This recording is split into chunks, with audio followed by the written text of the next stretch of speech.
Hello everyone. आज का जो चैप्टर है अपना वो है परम्यूटेशन एंड कॉम्बिनेशन। देखो, परम्यूटेशन एंड कॉम्बिनेशन में अपन बेटा वे ऑफ काउंटिंग देखते हैं, number of ways to count. ठीक है ना। अब एक्चुअली है क्या ये, इसको समझने के लिए अपन कुछ एग्जांपल से स्टार्ट करेंगे ताकि अपन डायरेक्टली लैंग्वेज में कंफ्यूज ना हो। जैसे तुम्हारे सामने एग्जाम्पल है, एक एग्जाम्पल ये है कि ए से लेके बी जा रहा है कोई पर्सन, उसके पास दो चॉइस है। देखो, फ्लाइट 1 फ्लाइट 2। फिर बी से लेके सी जा रहा है तो उसके पास तीन चॉइस है, फ्लाइट 3 फ्लाइट 4 फ्लाइट 5। अगर ये पूछा जाए कि बताओ वो ए से लेके सी कितने तरीकों से जा सकता है, तो अपन क्या बोलेंगे कि फ्लाइट 1 का यूज कर ले, फिर उसके बाद फ्लाइट 3। पहले फ्लाइट 1 से ए से बी चला जाए, फिर फ्लाइट 5 का यूज कर ले, फिर फ्लाइट 1 का पहले फ्लाइट 1 यूज की, फिर फ्लाइट 4। अब इसी तरीके से ए से लेके बी जाने में फ्लाइट 1 का फ्लाइट 2 का यूज कर ले, फिर आगे फ्लाइट 3 का यूज कर ले। पहले फ्लाइट 2 का यूज कर ले, फिर फ्लाइट 4, फिर पहले फ्लाइट 2, फिर फ्लाइट 5। तो इस तरीके से देख सकते हैं टोटल कितने तरीकों से जा सकता है वो ए से सी, 6 तरीकों से। तो ये जो 6 तरीके हैं इसको अगर देखें तो एक्चुअली ये जो टास्क है ना ए से लेके सी, अपना टास्क क्या है बेटा, यहाँ पे अपन को ए से लेके सी जाना है, ए टू सी।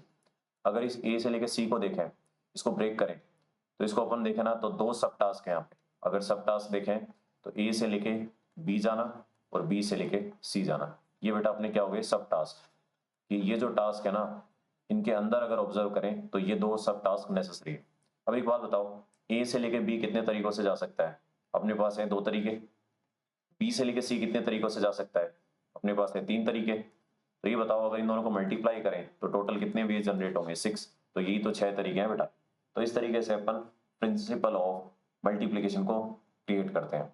अब देखो, प्रिंसिपल ऑफ मल्टीप्लीकेशन जो काउंटिंग का एक प्रिंसिपल है, उसमें क्या होगा कि अगर मेरे पास, अच्छा जैसे ये यहाँ पे लिखा है बेटा कि if an event can occur in m ways. जैसे मेरे पास में एक इवेंट है, इवेंट 1, जैसे ए से लेके बी जाना था, अगर ये एम वेज में अकर हो रहा है, फिर उसके बाद में इवेंट 2 जो है वो एन वेज में अकर हो रहा है, और इन दोनों का होना नेसेसरी है। ठीक है ना, ये भी होना चाहिए एंड ये भी होना चाहिए। तो टोटल वेज निकालने है ना, तो क्या करो, एम और एन को मल्टीप्लाई कर दो तो अपन को टोटल वेज पता लग जाए। जैसे इसके लिए एक एग्जांपल कंसिडर करता हूं बेटा, कि मान लिया मेरे पास में 10 फिजिक्स की बुक्स है। ठीक है ना, बहुत बेसिक एग्जांपल है। और लेट्स से 20 मैथ्स की बुक है, मेरे पास 20 मैथ्स की बुक्स है। ठीक है। अब इसमें क्या बोला गया है कि मुझे एक एक बॉक्स दोनों से सेलेक्ट करनी है बेटा, एक बुक फिजिक्स की, एक बुक मैथ्स की। तो अपन क्या करेंगे, अगर दोनों की एक एक बुक सेलेक्ट करनी है तो फिजिक्स 1 के साथ मैथ्स 1 आ सकती है, मैथ्स 2 आ सकता है, मैथ्स 3 आ सकता है, ऐसे ही मैथ्स 20।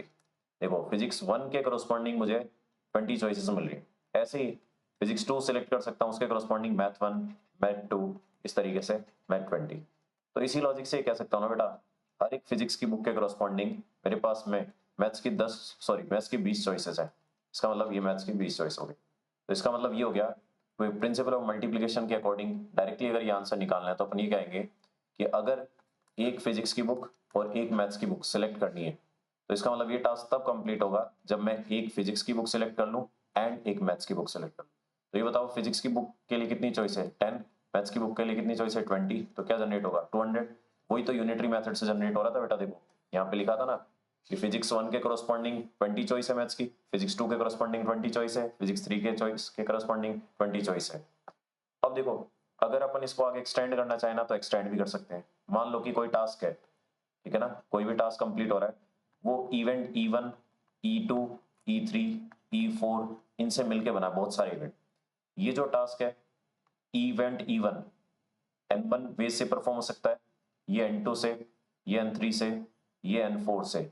तो इसका मतलब ये हो गया बेटा कि अगर अपन टोटल नंबर ऑफ वेज निकालें तो ये आएगा N1 into N2 into N3 into N4। Simply multiply करना होता है। ठीक है ना। अब इसमें क्या क्या ध्यान रखना है वो बता देता हूँ एक बार। पहली बात तो ये कि ये इंडिपेंडेंट होने चाहिए, कि E1 और E2 इनमें कोई रेस्ट्रिक्शन नहीं है। ठीक है ना। इसके बाद E3, इसके बाद E4। जैसे अगर ये वाला एग्जांपल देखूं मैं, ये फ्लाइट वाला, ए से सी गया, मान लो कि ए से लेके सी जाना है, वापस सी से लेके ए आना है, लेकिन जो फ्लाइट पहले यूज कर चुके हैं वो यूज नहीं करनी, तो फिर अपन डायरेक्टली ऐसा आंसर नहीं लिख पाएंगे बेटा, क्योंकि यहाँ कंडीशन आ गई। ठीक है ना। तो वही चीज समझा रहा हूँ कि यहाँ पे इंडिपेंडेंट होने चाहिए। ठीक है ना।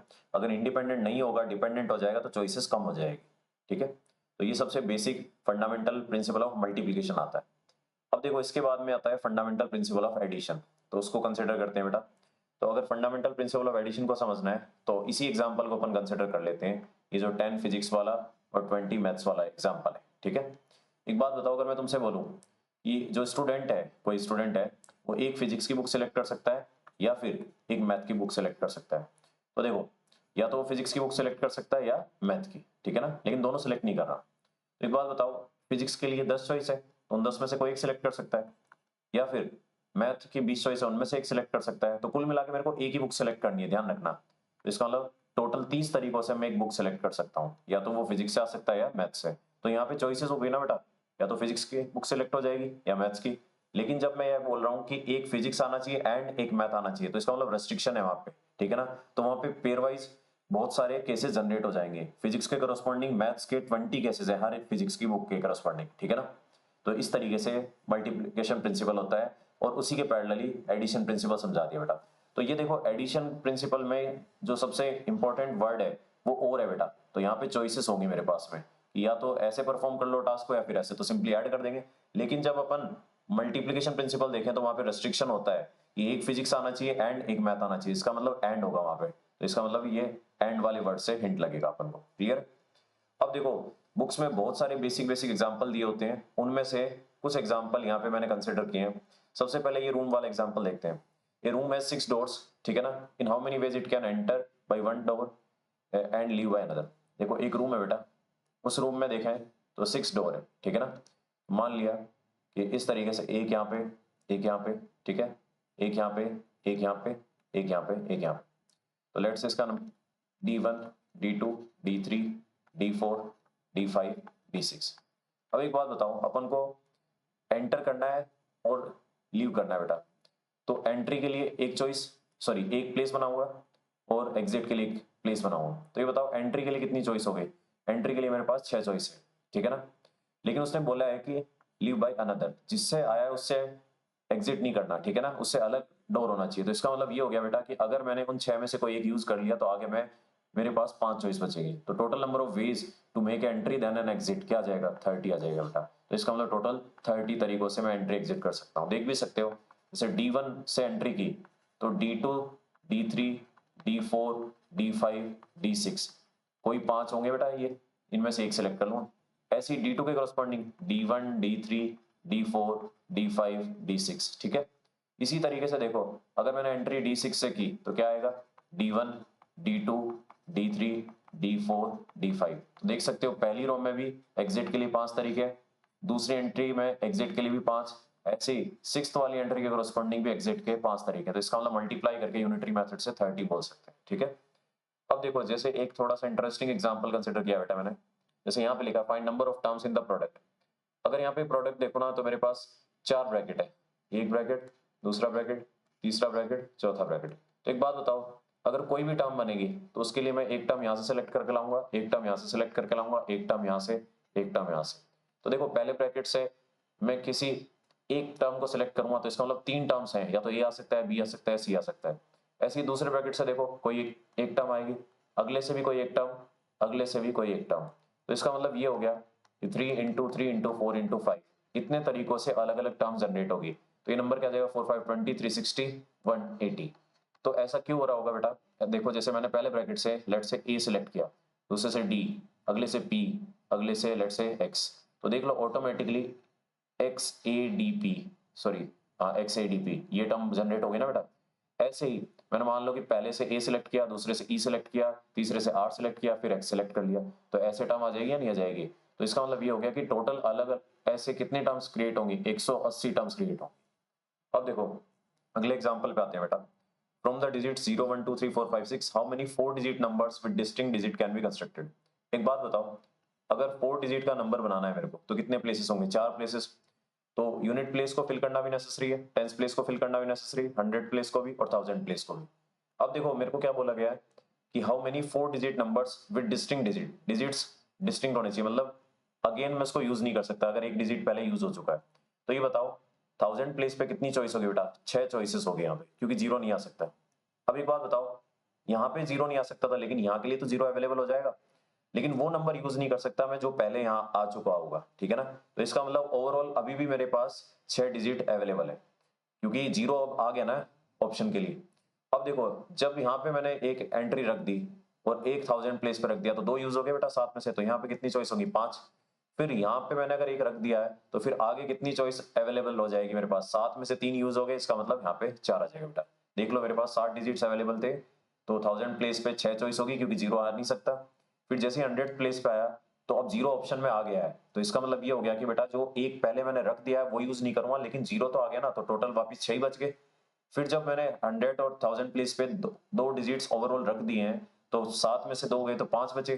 फिर इसी तरीके से आगे 4, तो क्या हो गया 6 इंटू 6 इंटू 5 इंटू 4, ये आ जाएगा बेटा 5 4 20, 6 120, ये आ जाएगा 720, इस तरीके से आ जाएगा बेटा। अब देखो इसमें क्या बोला है, how many of them are even. तो इसमें एक बार देखे ना, तो इसमें कंडीशन दे दी, तो कंडीशन क्या है बेटा कि इवन कितने होंगे। तो एक बार बताओ इवन के लिए यहाँ पे क्या क्या आ सकता है। देखो यहाँ पे क्या क्या आएगा बेटा, 0 आ सकता है, 2 आ सकता है, 4 आ सकता है, 5 आ सकता है, 6 आ सकता है, ठीक है। अब देखो गलती क्या होती है इसमें, एक बात बताओ, अगर किसी ने यहाँ 0 रख दिया तो फिर यहाँ पे कोई दिक्कत नहीं है, यहाँ पे मैं कुछ भी रखूं। लेकिन अगर किसी ने यहाँ 0 ना रख के 2 रखा, 4 रखा, 6 रखा, तो फिर यहाँ दिक्कत होगी ना बेटा, यहाँ पे क्या नहीं आ सकता, इस जगह 0 नहीं आ सकता। तो इसका मतलब ये दो अलग अलग केसेस मेरे को निकाल के ऐड करने पड़ेंगे, कि या तो मैं नंबर 0 रख के बना लूं कि स्टार्टिंग में मैंने 0 रख दिया यहाँ पे, ठीक है ना, इस जगह 0 रखा, या फिर ऐसे कर लो कि इस प्लेस पे मैंने 2 4 6 में से कोई एक नंबर रखा है, ठीक है ना, इन में से 2 4 6 में से एक रख दिया। तो पहले इसको देखो कितने तरीकों से बनेगा। एक बात बताओ, अगर यहाँ 0 रखा है तो ये 1000 प्लेस पे क्या क्या आ सकता है, 0 को छोड़ के देखो 6 डिजिट है, तो 6 में से कोई एक डिजिट रख सकते हो। अब एक बात बताओ, अगले पे प्लेस पे कितने आएंगे। देखो बेटा यहाँ पे डिजिट्स को रिपीट नहीं कराना है, क्योंकि बोला है distinct digits can be constructed, distinct की बात करें, ठीक है ना, और इन्हीं में से फिर इवन बताने हैं, ठीक है। तो डिस्टिंक्ट की बात लेके चल रहा हूं मैं, एक सेकंड बेटा। हाँ, अब देखो यहाँ पे अगर 6 आ गए तो ये बताओ यहाँ पे कितने चॉइसेस बचेंगी मेरे पास में, यहाँ पे अगर देखो ना तो 5 चॉइसेस बचेंगी। फिर यहाँ पे देखो तो कितनी चॉइस बचेगी बेटा, यहाँ पे मेरे पास में आएगी 4 चॉइस, और 0 रख दिया, तो इसका मतलब ये कितना आ जाएगा मेरे पास में 6 5 30 4 120। तो टोटल ऐसे 120 नंबर्स होंगे जिनमें यूनिट प्लेस पे 0 आएगा। अब देखो अगर यहाँ पे 2 4 6 में से कोई रखा, 2 4 6 में से कुछ रखा, तो इसका मतलब यूनिट प्लेस के लिए 3 चॉइस है। उसके बाद देखो जब एक वहां पे रख दिया, यहाँ पे 0 भी नहीं आ सकता, और एक डिजिट पहले यूनिट प्लेस पे रख चुका हूं, तो 2 कम हो गए ना टोटल 7 में से, तो यहाँ पे 5 चॉइस बचेगी, तो इसके लिए 5 लिख दिया। अब एक बात बताओ, यहाँ पे एक यूज हो गया, एक यहाँ पे यूज हो गया, तो टोटल 7 में से 2 गए, तो अब यहाँ पे 0 वाली दिक्कत तो है नहीं, तो इसका मतलब यहाँ पे 5 चॉइस आ जाएगी। तो अब टोटल 3 बचे, सॉरी 3 यूज हो गए, तो इसका मतलब आगे फिर 4 बचेगा। इसका मतलब ये नंबर क्या गया 5 5 25 4, ये हो जाएगा 400, सॉरी 100, और 3 300, तो इसका मतलब ये 300। तो टोटल क्या हो गया भाई 120 प्लस 300, ये क्या आ गया बेटा, यहाँ पे आ गया 420। तो इसका मतलब ये हो गया कि टोटल 420 नंबर्स ऐसे होंगे जो इवन होंगे। बचे हुए 720 में से 420 गए, तो वो जो नंबर बचेंगे मेरे पास में वो 280, सॉरी 280 नहीं बेटा, कितने नंबर्स होंगे 300 नंबर्स, वो कैसे होंगे ओड होंगे। तो इस तरीके से कुछ इंटरेस्टिंग क्वेश्चंस होते हैं बेटा जिनके आंसर हम पीएनसी से डायरेक्टली दे सकते हैं। अब मैं वो एग्जांपल्स नहीं कंसिडर कर रहा बेटा जो सिंपली बुक्स में दिए होते हैं, जिनका कोई सेंस नहीं बनता यहाँ पर डिस्कशन का, क्योंकि ये तो क्विक रिवीजन की तरह देख रहे हैं अपन चैप्टर, ठीक है। अब देखो परम्यूटेशन में क्या आता है बेटा, परम्यूटेशन का सिंपल सा मतलब होता है कि कुछ ऑब्जेक्ट्स को सिलेक्ट करके या फिर सारे ऑब्जेक्ट्स को सिलेक्ट करके मैं अरेंज कर रहा हूं, तो permutation is related to arrangement. तो arrangement of some or all object, arrangement of some or all objects at a time, all objects at a time, taken at a time, ठीक है भाई, टेकन एट ए टाइम। मान लो कि मेरे पास में an object है, object 1, object 2, object 3, इस तरीके से बहुत सारे ऑब्जेक्ट है, लेट से ऑब्जेक्ट एन। ये ध्यान रखना डिस्टिंक्ट ऑब्जेक्ट्स की बात कर रहा हूं मैं, डिस्टिंक्ट ऑब्जेक्ट्स, ठीक है ना, ये सारे ऑब्जेक्ट्स डिस्टिंक्ट है। अब मेरे को क्या करना है कि मेरे को लेट से इनमें से आर ऑब्जेक्ट सिलेक्ट करके उनको एक लाइन में अरेंज करना है। कितने ऑब्जेक्ट्स, आर ऑब्जेक्ट, ठीक है ना। इसमें मैंने क्या किया, सिलेक्टेड आर ऑब्जेक्ट्स, ठीक है ना, देन अरेंज्ड, उसके बाद क्या कर दिया बेटा, उसको अरेंज कर दिया मैंने, तो देन अरेंज्ड। तो कितने तरीकों से अरेंजमेंट अलग अलग क्रिएट होंगे वो देखना है। तो permutation is related to arrangement. तो एक बात बताओ, अरेंजमेंट के लिए मेरे को आर प्लेस चाहिए, तो कुल मिला के मेरे पास आर प्लेसेस होंगे। एक बात बताओ, ये पहला प्लेस कितने तरीकों से फिल हो सकता है? एन चॉइस है मेरे पास में, क्योंकि एन ऑब्जेक्ट्स अवेलेबल थे। इसके लिए कितनी चॉइस? n-1, इसके लिए n-2, इसके लिए n-3, इसके लिए n-4। इस तरीके से देखो चलता जाए। तो ये बताओ, पहले प्लेस पे n-0 है, दूसरे प्लेस पे n-1 है, तीसरे प्लेस पे n-2 है, चौथे प्लेस पे n-3 है, तो आर्थ प्लेस पे क्या होगा बेटा? n-r-1। अब हमें पता है कि ये सारे प्लेसेस फिल होंगे तभी तो अरेंजमेंट क्रिएट होगा। तो इसका मतलब ये हो गया कि ये सारे मल्टीप्लाई कर दो, क्योंकि फंडामेंटल प्रिंसिपल ऑफ मल्टीप्लिकेशन यही कहता है कि अगर सारे टास्क को कंप्लीट, पूरे टास्क को कंप्लीट करना है तो सारे के सारे जो इवेंट्स हैं वो अगर होंगे तभी ये टास्क कंप्लीट होगा। मान लो कि यहाँ कुछ फिल ही नहीं किया तो कैसे कंप्लीट हो सकता है बेटा? आर प्लेसेस सारे के सारे फिल होने चाहिए, तो ये भी फिल होना चाहिए। तो ये क्या आ गया? अगर इसको देखें तो ये फैक्टोरियल के फॉर्मेट में कन्वर्ट हो सकता है। अगर इसको मैं ऊपर नीचे n-r के फैक्टोरियल से मल्टीप्लाई डिवाइड करूं तो देखो एक इसका फैक्टोरियल बन गया, n का फैक्टोरियल, नीचे n-r का फैक्टोरियल। इसको लिख सकते हैं n-p-r, ठीक है ना?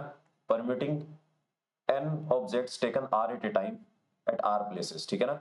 n में से मैंने r सिलेक्ट किया और फिर उनको 8 जगह परम्यूट कर दिया। तो परम्यूट करना मतलब अरेंज करना बेटा, ठीक है ना? तो ये कहानी है इसके पीछे। तो ध्यान रखना npr का मतलब क्या। अब मान लो कि n में से मैंने n ऑब्जेक्ट सिलेक्ट कर लिए, ये लिखा जाए npn। तो इसका मतलब है कि मैंने n में से n सिलेक्ट किए और उन n को फिर लाइन में अरेंज कर दिया। तो सीधी सी बात है, इसका फॉर्मूला क्या बनेगा? n factorial by 0 factorial. तो ये क्या आ गया? n factorial. तो इसका मतलब अगर n ऑब्जेक्ट्स को अरेंज करना है तो आंसर क्या होता है बेटा? n फैक्टोरियल होता है मेरे पास, ठीक है? ये ध्यान रखना। तो इसका मतलब ये हो गया, जैसे एक एग्जांपल अगर कंसिडर करूं मैं, लेट से मेरे पास में 3 डिजिट्स हैं 1 2 3, एग्जांपल है मेरे पास डिजिट्स है 1 2 3। इनकी मदद से मैं 3 डिजिट नंबर बनाना चाहता हूँ, 3 डिजिट नंबर, ठीक है ना? और रिपीटेशन नॉट अलाउड। अभी के लिए मैं क्या कर रहा हूँ? Repetition not allowed. तो मैं पूछ रहा हूँ कि कितने नंबर्स बनेंगे, तो तुम क्या करोगे? अगर 3 डिजिट नंबर की बात करें तो कितने प्लेस होने चाहिए? 3। तो ये मार्क कर लिया, या तो फॉर्मूला लगा लो या फिर समझा रहा हूँ एक बार। एक बात बताओ, 3 प्लेसेस हैं तो इन तीनों को ही तो अरेंज करूंगा बेटा यहाँ पे, इन तीनों प्लेसेस पे, तभी तो एक 3 डिजिट का नंबर बनेगा। तो क्या आंसर आ जाएगा? 3 फैक्टोरियल। तो आंसर आएगा 6। तो ऐसे टोटल 6 नंबर जनरेट होंगे, देख सकते हो। 1 2 3, 1 3 2, उसके बाद 2 3 1, 2 1 3, 3 1 2, 3 2 1। तो इस तरीके से नंबर जनरेट हो जाएंगे बेटा, ठीक है? इसको ध्यान रखना। अब मान लो कि रिपीटेशन अगर अलाउड हो जाए तो क्या फर्क पड़ता है? अब देखो, अगर रिपीटेशन अलाउड हो जाएगा ना, तो इसी एग्जाम्पल को देखें। ये जो एग्जाम्पल है अपने पास, इसमें 1 2 3 है। इसी को समझा देता हूं पहले, फिर फॉर्मूले पे आ जाए। देखो, अगर रिपीटेशन अलाउड है, मान लिया रिपीटेशन अलाउड, तो इसमें क्या होगा बेटा कि नंबर तो 3 डिजिट का ही बनाऊंगा, लेकिन जब यहाँ पे इसको डिजिट को फिल करूंगा तो मेरे पास 3 चॉइस रहेगी, यहाँ पे भी 3 चॉइस रहेगी और यहाँ पे भी 3 चॉइस, क्योंकि रिपीटेशन करा सकता हूँ। जैसे एक एग्जाम्पल है, ये नंबर है 1 1 1, ये एक्सेप्टेड है। 2 2 2 ऐसा भी एक्सेप्टेड है। 1 1 2 ये भी एक्सेप्टेड है। इसका मतलब रिपीटेशन हो सकता है डिजिट्स का। टोटल क्या जाएगा? 3 की पावर 3, 27 ऐसे टोटल नंबर जनरेट होंगे मेरे पास। तो इसका मतलब ये हो गया कि अगर मान लो कि मेरे पास n ऑब्जेक्ट्स है, ठीक है ना? n डिस्टिंक्ट ऑब्जेक्ट्स है, ध्यान रखना, n ऑब्जेक्ट डिस्टिंक्ट है सारे के सारे, n ऑब्जेक्ट्स डिस्टिंक्ट। अगर मेरे को इसमें से r ऑब्जेक्ट सिलेक्ट करने के इनको लाइन में अरेंज करना है, ठीक है ना? या फिर ऐसे समझो कि मेरे पास में r प्लेसेस है, ठीक है? r प्लेसेस है और इन n ऑब्जेक्ट की चॉइसेस अवेलेबल है। ये मेरे पास अवेलेबल है, ये अवेलेबल है, ठीक है ना? मान लिया ऑब्जेक्ट 1 अवेलेबल है, ऑब्जेक्ट 2 अवेलेबल है, ऑब्जेक्ट 3 अवेलेबल है, ऑब्जेक्ट 4 अवेलेबल है, ठीक है बेटा? इसका मतलब ऑब्जेक्ट 1 है ना, बहुत सारे, ठीक है? ऑब्जेक्ट 2 भी बहुत सारे हैं, ऑब्जेक्ट 3 भी बहुत सारे हैं, ऑब्जेक्ट 4 भी बहुत सारे हैं, अगर रिपीटेशन करा पा रहा हूं मैं। इसका मतलब ये हो गया, ऐसे समझो कि मेरे पास एप्पल्स अवेलेबल है, ऑरेंजेस अवेलेबल है, गवावा अवेलेबल है, बनाना अवेलेबल है, ठीक है ना? ऐसे बहुत सारे अलग अलग फ्रूट्स अवेलेबल हैं जो सफिशिएंट नंबर में। अब मैं बोलूं कि इन आर प्लेसेस को फिल करना है, तो ये बताओ यहाँ पे कितनी चॉइस होगी? n choice. ऐसे ही यहाँ पे भी n चॉइस होगी बेटा, क्योंकि जैसा पहले में रखा गया वैसा ही मैं दूसरे प्लेस पे भी रख सकता हूँ, ठीक है ना? जैसे ये एग्जांपल था यहाँ पे 1 वाला, 1 1 1, 2 2 2, 1 1 2, तो जो डिजिट पहले रखा वो दोबारा अवेलेबल है मेरे पास में। तो इसी तरीके से अगला क्या जाएगा बेटा? यहाँ पे भी n चॉइस आ जाएगी। तो हर एक प्लेस पे मेरे पास अगर n चॉइस है तो ये बताओ ये टोटल कितने बनेंगे? n की पावर r। देख लो बेटा, n into n into n into n into n, n की पावर r। तो इस तरीके से समझ सकते हैं, ठीक है ना? तो अगर रिपीटेशन अलाउड होगा तो ऐसा ही कुछ सिनेरियो बनेगा बेटा। मेरे पास प्लेसेस जो होंगे, हर एक प्लेस पे जो चॉइस रहेगी वो उतनी ही रहेगी, कम तो होगी नहीं, क्योंकि जो ऑब्जेक्ट 1 है वो फिर से यूज हो सकता है, ऑब्जेक्ट टू फिर से यूज हो सकता है, तो ये ध्यान रखना है बेटा। तो इस तरीके से ये फंडामेंटल है बेटा। तो कुल मिला के पीएनसी की कहानी जो होती है वो अरेंजमेंट के अराउंड होती है बेटा, ठीक है ना। अब देखो क्या ध्यान रखना है, एक बात बताओ, अरेंजमेंट कब हुआ? अरेंजमेंट के लिए मैंने पहले सिलेक्शन किया होगा ना बेटा, कि मेरे पास में कुछ ऑब्जेक्ट्स रहे होंगे, मेरे पास में कुछ ऑब्जेक्ट्स रहे होंगे, उसमें से मैंने क्या किया होगा, पहले सिलेक्शन किया होगा, पहले मैंने क्या किया होगा, सिलेक्शन किया होगा, और फिर उसके बाद में क्या किया होगा बेटा, अरेंजमेंट किया होगा। इसीलिए इस चैप्टर का नाम होता है परम्यूटेशन एंड कॉम्बिनेशन, क्योंकि सिलेक्शन में क्या होता है बेटा, कॉम्बिनेशंस बनते हैं, ठीक है ना, यहाँ पे क्या बनेंगे, कॉम्बिनेशंस बनेंगे, और अरेंजमेंट के टाइम परम्यूटेशन होगा, ठीक है ना, यहाँ पे चीजों को परम्यूट किया जाएगा। तो ये ध्यान रखना है बेटा कि अपन ने कुछ ऑब्जेक्ट सेलेक्ट किए, फिर उनको अरेंज कर दिया, तो अपन को फंडामेंटल प्रिंसिपल ऑफ मल्टीप्लिकेशन से ये टोटल आंसर मिलता है बेटा, सिलेक्शन विद अरेंजमेंट। तो ये जो अपन फंडामेंटल लगाते हैं ना, fundamental principle of multiplication, fundamental of principle of multiplication से अपने को जो आंसर मिलता है, टोटल नंबर ऑफ वेज मिलते हैं, टोटल नंबर ऑफ वेज, तो उसके अंदर क्या क्या कवर हो जाता है बेटा, उसके अंदर ऑटोमेटिकली सिलेक्शन भी आ जाता है, then arrangement, selection then arrangement, ये ऑटोमेटिकली आंसर के अंदर आ जाता है, ठीक है ना बेटा। ये अपन को ध्यान रखना है, आगे ये काम आने वाला है, जब फॉर्मूले वगैरह डिराइव कराऊंगा ना, तो ये ध्यान रखना। अब देखो और क्या चीज होती है, देखो जब अपन चीजों को सिलेक्ट करते हैं ना, तो सिलेक्शन के अंदर ऑर्डर मैटर नहीं करता बेटा, सिलेक्शन में ऑर्डर डज नॉट मैटर, ठीक है ना, ऑर्डर डजंट मैटर। तो बेटा मैं बुक्स वाले बेसिक बेसिक क्वेश्चन इसलिए नहीं करा रहा क्योंकि उसमें टाइम वेस्ट होने वाला है, तो जो इसमें चीज काम की है वही लिख रहा हूँ यहाँ पे। और इसी तरीके से जब अपन अरेंजमेंट की बात करें, तो अरेंजमेंट में सीधी सी बात है, ऑर्डर तो मैटर करेगा ही, तो यहाँ पे क्या मैटर करेगा बेटा, ऑर्डर मैटर्स, ठीक है ना, यहाँ पे ऑर्डर मैटर करेगा बेटा, ये ध्यान रखना। जैसे मान लिया एक एग्जाम्पल कंसिडर कर रहा हूँ कि मेरे पास में ए बी सी ये तीन ऑब्जेक्ट्स हैं, अब मैं बोलूँ कि मेरे को दो ऑब्जेक्ट सिलेक्ट करने हैं, तो देखो टू ऑब्जेक्ट्स अगर सिलेक्ट करने हैं तो क्या क्या आ सकते हैं, ए बी आ सकते हैं, या फिर क्या आ सकता है, ए सी आ सकता है, या बी सी आ सकता है। जब ए बी को सिलेक्ट कर रहा हूं तो वो मैटर नहीं करेगा कि बी ए लिखा है या ए बी लिखा है, ठीक है ना, आया तो अल्टीमेटली ए एंड बी दोनों आ गए ना मेरे पास, इसमें देखो चाहे इसमें। ऐसे ही अगर ए सी की बात करूं, तो अगर ए सी में देखो ना बेटा, तो पहले चाहे मैंने ए सिलेक्ट किया फिर सी सिलेक्ट किया, पहले सी सिलेक्ट किया ए सिलेक्ट किया, वो मैटर नहीं करेगा, लास्ट में अल्टीमेटली आया तो ए सी है ना।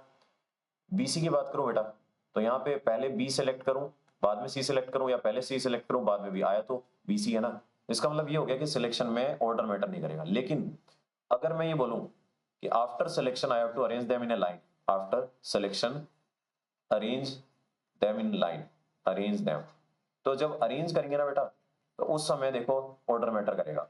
जैसे मैंने ए बी को सिलेक्ट किया तो अरेंज में ए बी बी ए ये दोनों अलग अलग काउंट होंगे, ऐसे ए सी सी ए ये दो अलग अलग काउंट होंगे, यहाँ पे ये सेम था, यहाँ पे ये सेम था, यहाँ पे ये सेम था, ऐसे ही बी सी और सी बी ये दोनों अलग अलग काउंट होंगे, तो टोटल 6 आ जाएंगे बेटा। तो देखो ये arrangement, first selection then arrangement, ये सारी चीज इसमें कवर हो जाती है बेटा, फंडामेंटल प्रिंसिपल ऑफ मल्टीप्लिकेशन। फिर बोल रहा हूँ, इस पे स्ट्रेस दे रहा हूँ बेटा, ये काम की चीज है, क्योंकि यहीं से वो फॉर्मूला डिराइव होने वाला है जो अपन लिख देते हैं ना एनसीआर। अब वो फॉर्मूला कैसे आएगा बताता हूँ। देखो अपन को पता है ये जो फंडामेंटल प्रिंसिपल ऑफ मल्टीप्लिकेशन है, इससे अपना जो आंसर आता है उसमें सिलेक्शन देन अरेंजमेंट दोनों कवर हो जाते हैं। तो इसका मतलब ये हो गया कि जो आंसर अपन ने लिखा था बेटा एनपीआर, ठीक है ना, इसको अपन ऐसे लिख सकते हैं, number of ways to select, number of ways of selection into arrangement, ये दोनों चीजें आ जाती है, ठीक है ना, इनटू अरेंजमेंट। एक बात बताओ, अगर मेरे पास n ऑब्जेक्ट्स अवेलेबल है, O1 O2 O3 इस तरीके से, लेट से ON n ऑब्जेक्ट्स अवेलेबल है, इनमें से मैंने 8 सिलेक्ट किए, ठीक है ना, then arranged at r locations, then arranged at r places, तो उसका जो आंसर आता है क्या लिखता हूं, NPR, अभी बताया बेटा। तो ये जो NPR है ये कैसे बना, number of ways, number of ways of selection of r objects, ठीक है ना, आर ऑब्जेक्ट्स, नो डाउट ये ऑब्जेक्ट सारे डिस्टिंक्ट है बेटा, ठीक है ना, ध्यान रखना, r objects into in r objects का अरेंजमेंट। एक बात बताओ, अगर आर ऑब्जेक्ट को आर प्लेसेस पे अरेंज करूं तो कितने तरीकों से अरेंज होगा, आर फैक्टोरियल होगा बेटा। जैसे अपन यहाँ पे अगर देखें, मेरे पास ये लिखा था कि n ऑब्जेक्ट को n प्लेसेस पे अरेंज करना है, तो क्या आता है n फैक्टोरियल। तो उसी लॉजिक से बताओ, अगर आर ऑब्जेक्ट को आर प्लेसेस पे सेलेक्ट करना है तो number of ways to arrange क्या होगा, आर फैक्टोरियल।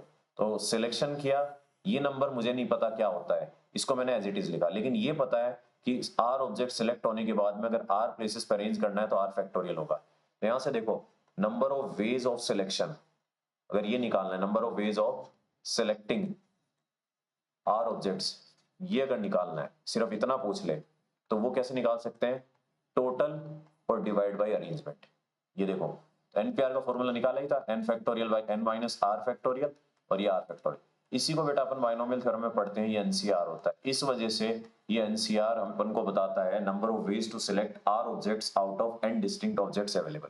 देख लो बेटा, क्योंकि इस एनपीआर के अंदर बात करें तो ये आता है फंडामेंटल प्रिंसिपल ऑफ मल्टीप्लिकेशन से, और इसके अंदर सिलेक्शन देन अरेंजमेंट दोनों चीज कवर हो जाती है, इसलिए ऑटोमेटिकली आंसर आता है। तो हमें तो ये सिलेक्शन वाला पार्ट चाहिए, वैसे आ जाएगा। तो कुल मिला के अब ये फॉर्मूला आ चुका है बेटा, इसका लॉजिक समझा दिया है कि कैसे यह आया हो, ठीक है ना। अब देखो इसके जो क्वेश्चंस वगैरह हैं और इसके जो और लॉजिक्स हैं, ठीक है ना, वो अपन नेक्स्ट क्लास में क्वेश्चन के फॉर्मेट में करने वाले हैं बेटा।